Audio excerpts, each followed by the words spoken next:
Ναι, Άγιε.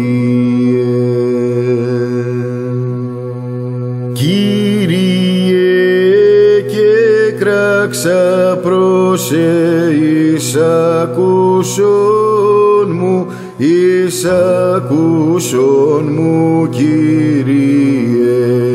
Κύριε, και κράξα προς εις ακούσον μου, πρόσχες τη φωνή της δεήσεώς μου, εν το και κραγένε με προς εις ακούσον μου, Κύριε.